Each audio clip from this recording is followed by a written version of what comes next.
Bonjour et bienvenue à toutes et à tous dans cette nouvelle vidéo. Je vais vous y présenter les optimisations que j'ai fait sur la SR500 et les accessoires que j'ai fabriqués. Tout d'abord, j'aimerais vous remercier pour l'accueil que vous avez fait à la dernière vidéo. La déferlante de commentaires m'a comblé. J'en profite pour revenir sur deux points soulevés dans ces derniers. Premier point, les plans de la SR500. J'ai réfléchi un certain temps à cette question et ma conclusion est la suivante. Je me suis beaucoup inspiré du travail de Matthias Wendel et d'autres créateurs pour concevoir ma scie. Il n'y a rien de vraiment très novateur dans mon travail. Et de mon côté, les plans que j'ai faits sont pour moi et je ne les ai pas conçus pour être vendus. Il y aurait sûrement beaucoup de travail pour les normaliser. Quant à les mettre à dispo gratuitement, je pense que c'est un manque de respect du travail de Matthias sur ses propres plans. Je crois que je vais vous conseiller la même démarche que moi. Regardez à droite à gauche, glanez tout ce que vous pouvez, faites votre propre version. Je pense que c'est la meilleure façon de commencer votre exemplaire. Deuxième point, ta scie, elle est bien jolie, mais elle est en bois, elle va se tordre de rire. Vous aviez pas tort à ce sujet. J'ai commencé la fabrication au mois d'août, au plus chaud et au plus sec de l'année, et je l'ai terminé vers septembre-octobre, il faisait déjà pas mal froid et l'humidité commençait à monter, et les soucis sont apparus dès qu'il s'est mis à pleuvoir régulièrement.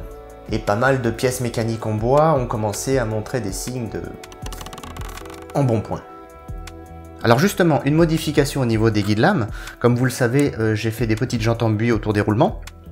Le problème, c'est que ces jantes en buis, avec l'humidité, elles ont tendance à s'expanser et ça tient plus. Du coup, je vais monter les roulements en direct et je vais voir à l'usage si ça fonctionne bien comme ça. J'ai donc acheté 4 roulements de 8 par 28 par 9 mm pour les guides axiaux, à 13,51 € avec le port chez 1, 2, 3 roulements. Pour les guides radio, j'ai simplement retiré la jante en buis.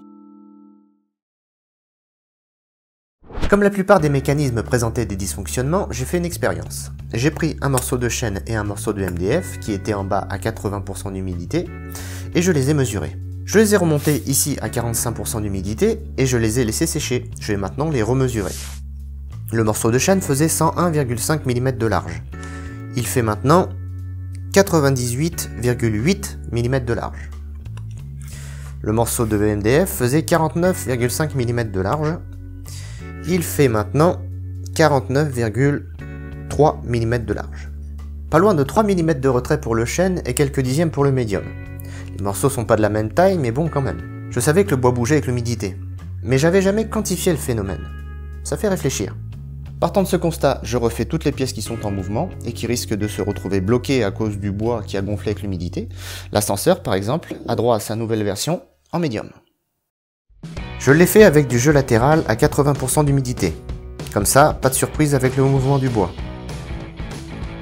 Pour pallier les jeux éventuels, je fais un blocage de l'ascenseur. Je perce le pilier de gauche et j'insère un poussoir en nylon. Une vis molletée vient pousser le poussoir qui bloque l'ascenseur en place.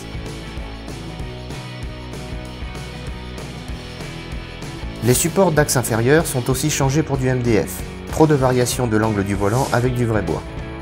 Je prépare du médium de 32 mm en collant 2 épaisseurs, pour refaire le guidage d'angle du plateau, qui subit lui aussi trop les effets de l'humidité. Je refais les pièces en question et je les pose à leur place. Vous avez déjà vu ça la dernière fois, pas besoin de radoter.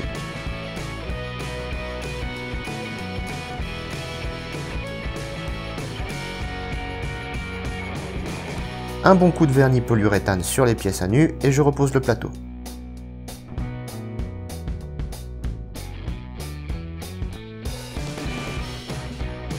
Je rajoute une butée pour le retour à 90 degrés du plateau.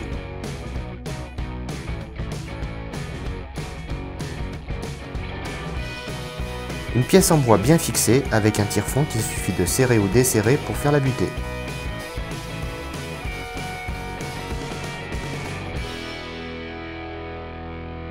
Un blocage vient par-dessus, c'est un peu surdimensionné, mais bon, vaut mieux que ce soit là que ça manque. J'attaque le guide d'angle. Je commence par renforcer le plateau à l'endroit où il sera, histoire de ne pas avoir de surprise. Je présente le rail en alu qui va faire ma rainure de glissière, et je trace son emplacement.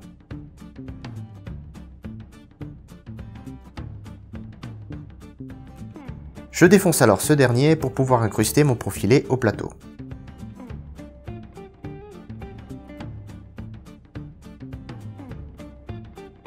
Une fois coupé aux dimensions, je le visse au fond de sa défonce. Je taille un morceau d'acier bien ajusté qui sera la glissière de mon guide d'angle. Puis c'est la fabrication du guide en lui-même dans du MDF. Un L en demi-lune bien solide.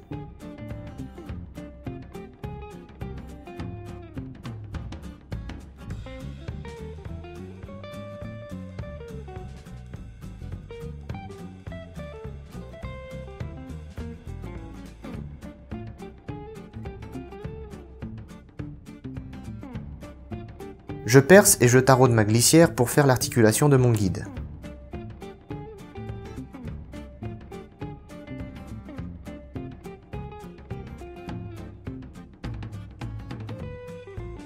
Ce qui me permet de lui donner sa forme finale.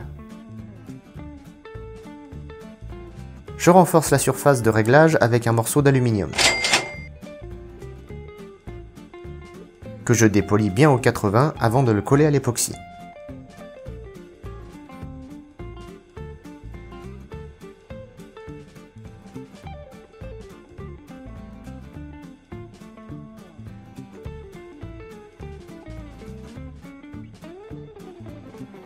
Je peux alors poser mon rapporteur imprimé. Je dois faire une lumière semi-circulaire pour le serrage du réglage. Je préperce alors pour dégager de la matière. La défonceuse en mode compas termine proprement l'usinage. Je perce, taraude ma glissière et je fabrique une vis de serrage. Je fais alors un petit index en laiton pour un réglage précis.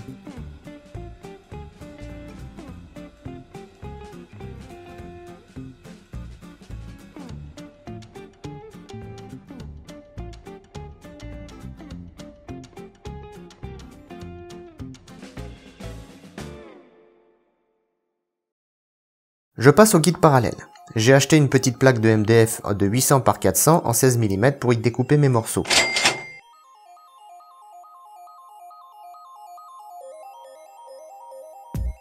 Une fois toutes les pièces découpées, je reviens à l'établi pour coller tout ça. Je commence par coller 2 pièces bien d'équerre pour avoir une base de référence.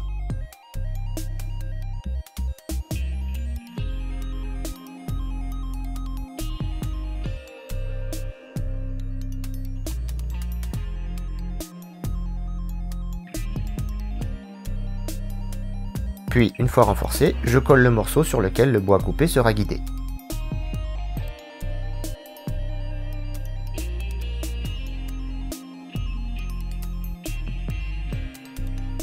Je fabrique et je colle une pièce qui sera le guide perpendiculaire et prendra appui sur le bord du plateau pour que le guide soit toujours bien parallèle à la lame.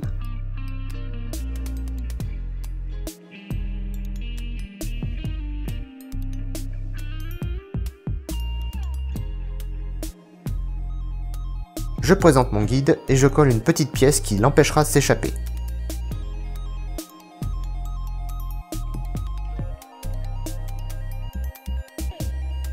De l'autre côté, je dois faire une pièce de même forme mais qui coulisse pour serrer et desserrer le guide.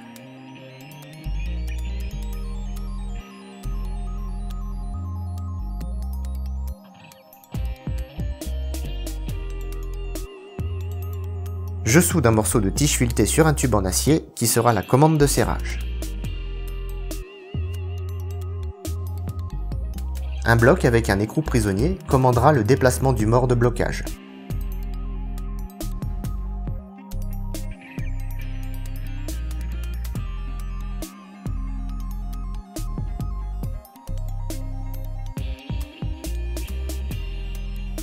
Je fais une molette comme à mon habitude pour la tige de serrage.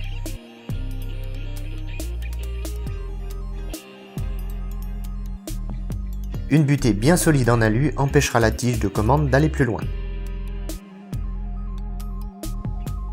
Dans l'autre sens, un tube et une rondelle viennent emprisonner la tige à sa place.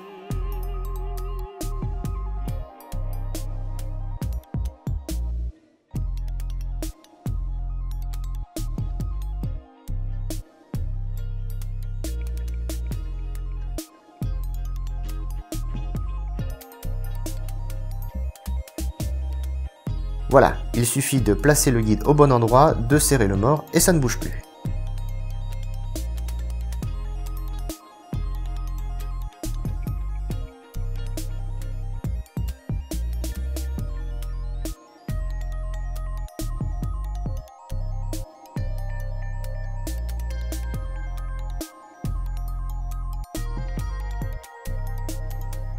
Je passe un bon coup de vernis polyuréthane sur les deux guides.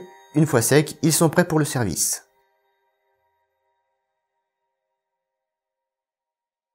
Il est temps de faire un essai de refonte. Je ne vous le cache pas, je suis un poil nerveux.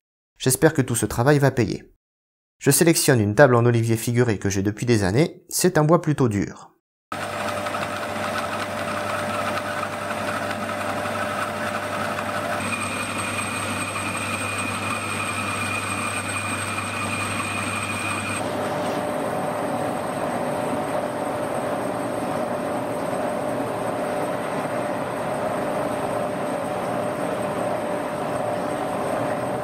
Ça fonctionne! Au début, je coupais tout doucement, j'écoutais tous les bruits au cas où.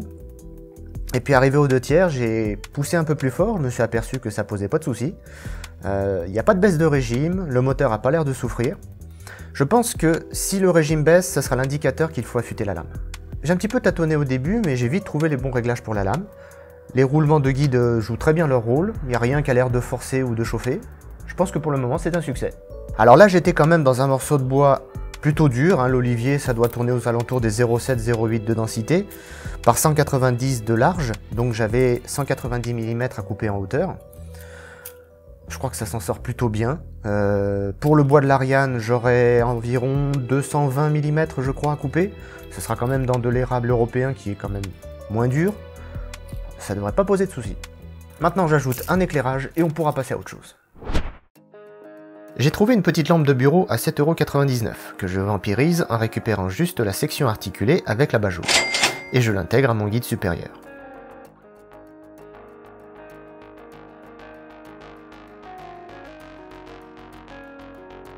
Je rallonge le fil d'alimentation et je peux reposer l'ensemble en place.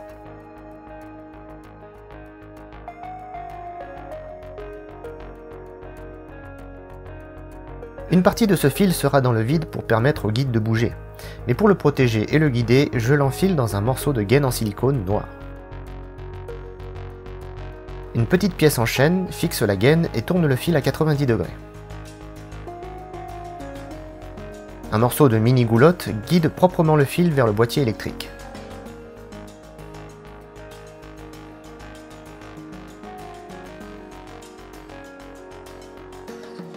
Je traverse le cadre de la scie et je rajoute un morceau de goulotte.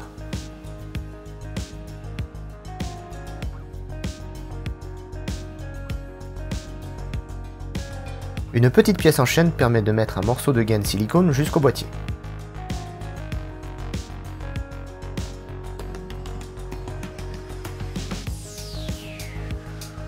Et deux petits bouchons en chaîne terminent de camoufler ce fil disgracieux. J'ai reçu mon interrupteur magnétique à temps, j'en profite pour le poser en place et je me sers du premier inter pour l'éclairage.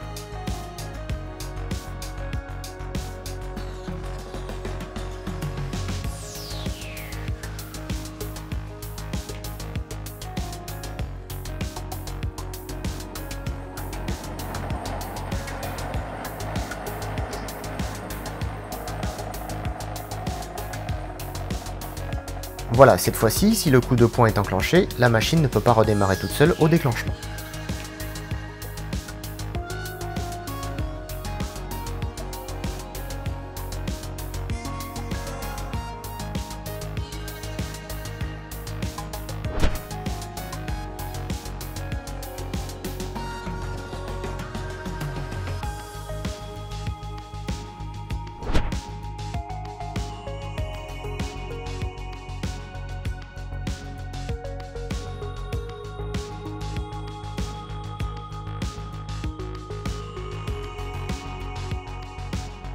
Bon bah cette fois je la considère comme terminée, même si à terme j'aimerais bien remplacer les mécanismes importants en bois par du métal, mais ça je le ferai petit à petit et quand j'aurai le temps.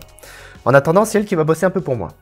La prochaine vidéo sera la vidéo fac que je dois faire depuis bien longtemps et ce sera donc la première de 2019. Je vous remercie de votre fidélité et de votre assiduité. Je remercie mes indéboulonnables tipeurs qui continuent de me soutenir. Et merci à vous tous de m'avoir suivi durant cette année 2018. C'est fini pour aujourd'hui.